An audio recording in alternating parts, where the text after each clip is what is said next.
Bom, sobre a morte dos caciques, eu converso aqui no estúdio com o presidente da Comissão de Direitos Humanos da OAB do Maranhão, doutor Rafael Silva. Boa noite, bem-vindo aqui ao Jornal do Aguará. Boa noite, obrigado. E quais são as medidas aí que a Comissão de Direitos Humanos da OAB já está tomando diante deste último caso? Bom, um caso gravíssimo, né? É importante ressaltar que essa avaliação que a Sociedade Maranhense de Direitos Humanos faz, ela é muito precisa.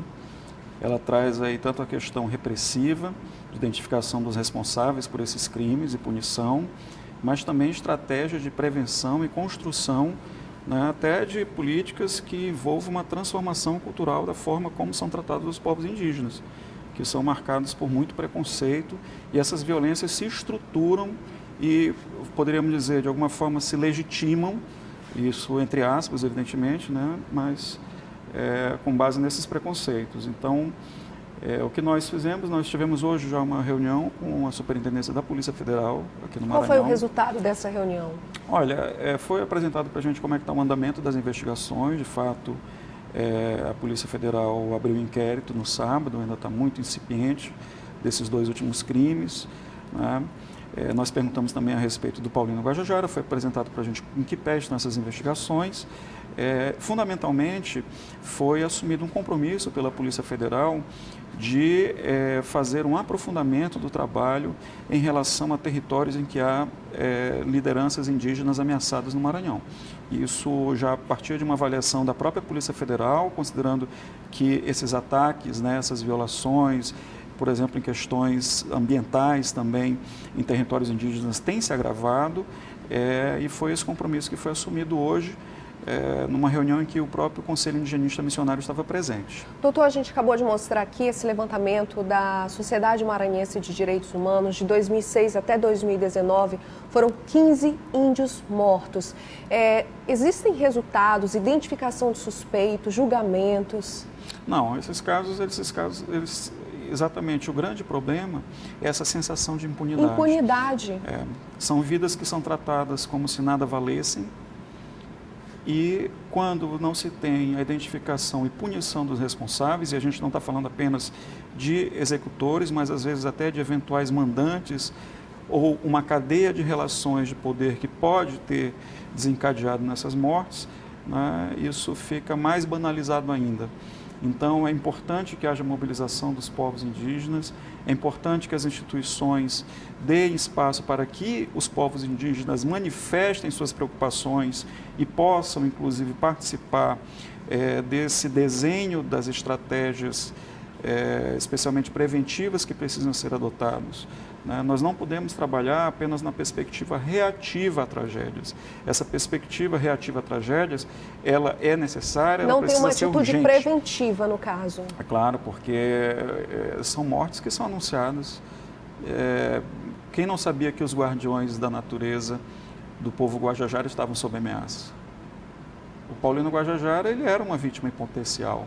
Todos os anos, o Conselho Indigenista Missionário lança um relatório de violências contra povos indígenas e há ali identificação, inclusive, de situações de tensão e de ameaça. Doutor, então, onde está a falha?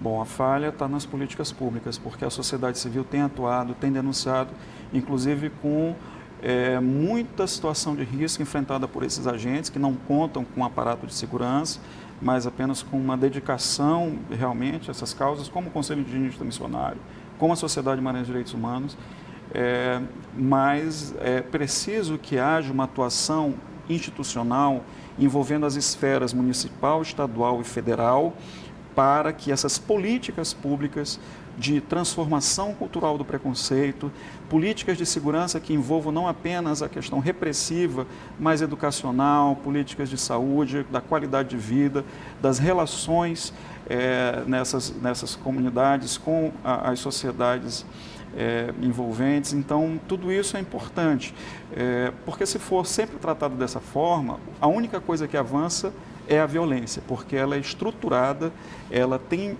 objetivo, ela quer ingressar nos territórios indígenas. O ministro Sérgio Moro anunciou o envio da Força Nacional para cá. O senhor acha que isso vai trazer algum resultado?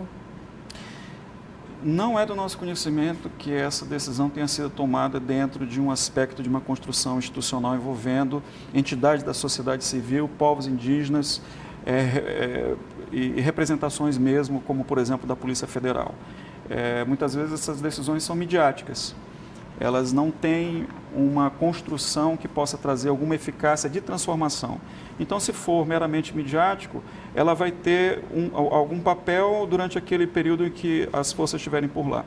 Mas a questão da tarefa de proteção dos territórios indígenas, essa tarefa é permanente. Essa tarefa não pode ser tratada como uma tarefa pontual, né, de uma força nacional, ainda mais num período histórico que se está trabalhando com a utilização dessas forças para a repressão de manifestações sociais. Então, nós não podemos dizer que isso é uma medida que faça parte de uma construção profunda, como a proposta corretamente pela Sociedade Maranhense de Direitos Humanos. A perspectiva que a Sociedade Maranhense de Direitos Humanos apresenta é uma perspectiva de trabalhar com as questões de fundo, né, e lidar também com o aspecto repressivo imediato que é necessário. Isso até agora nos parece apenas uma questão mais midiática. Doutor, tem um vídeo circulando da líder indígena Sônia Guajajaras, onde ela se manifesta neste caso da morte dos 2 índios. Eu gostaria que o senhor acompanhasse junto comigo, por favor. Perfeito. Esses crimes não são casos isolados, são reflexos do ódio que vem sendo disseminado pela autoridade máxima do país contra nós, povos indígenas. O presidente deveria cumprir a Constituição Federal e garantir a proteção às nossas vidas e ao meio ambiente. Infelizmente, o que vemos é o contrário, um comportamento que não condiz a um presidente. Nós exigimos justiça. Esses crimes não podem continuar impunes. Doutor, ela reforça aí o que o senhor falou dessa importância da articulação entre as esferas de governo, né, e desenvolver políticas públicas indígenas. Bom, a gente sabe da disseminação de uma cultura de ódio, onde falou-se também sobre um crime de retaliação, porque os índios estariam envolvidos em crimes e assaltos na região. Diante disso, nada comprovado, muita gente julga a partir de uma polêmica, de uma especulação e sai aí, digamos, tentando fazer justiça com as próprias mãos, né? Isso é inadmissível. Esses tipos de crimes de ódio, divulgação de crimes de ódio, estímulo à violência contra o povo indígena em sua totalidade, ela tenta propagar uma espécie de linchamento étnico, né? Evidentemente, é uma questão pautada estruturalmente num racismo, certo? É um crime previsto, inclusive, na própria Constituição. Ela precisa ser combatida, inclusive hoje isso foi pauta na Polícia Federal, já foram entregues, inclusive, a relação desses prints, dessas mensagens que foram propagadas em redes sociais, e a Polícia Federal vai investigar e indiciar essas pessoas. Então isso não tem outro tratamento a fazer, certo? Se as pessoas estão defendendo um linchamento étnico, elas têm que ter noção da gravidade do que estão fazendo. Né, doutor? É um crime gravíssimo. E como é que se deve responder a um crime que está sendo cometido? Com apuração policial, investigação séria e o processo criminal. Em seguida, a pessoa vai ter direito de contraditório, ampla defesa, mas enfim, ela precisa ser responsabilizada, porque não dá para brincar com isso. Não dá para se aceitar, seja de quem for, especialmente de autoridades públicas, que têm uma responsabilidade institucional de defender e fazer cumprir a ordem constitucional.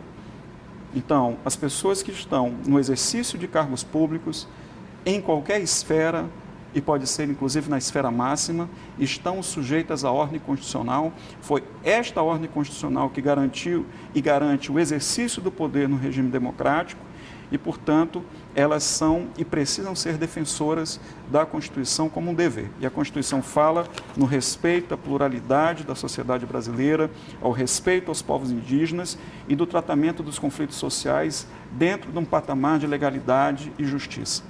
Então, isso vale para qualquer pessoa, seja no maior cargo do Estado brasileiro, seja a pessoa comum. Todos nós devemos respeitar a Constituição. Isso é importante para toda a sociedade brasileira. Questão de respeito, o resto deixa com a Justiça. Doutor, muito obrigada pela sua presença aqui, viu? O espaço continua aberto. Muito obrigada. Muito obrigado. Boa noite.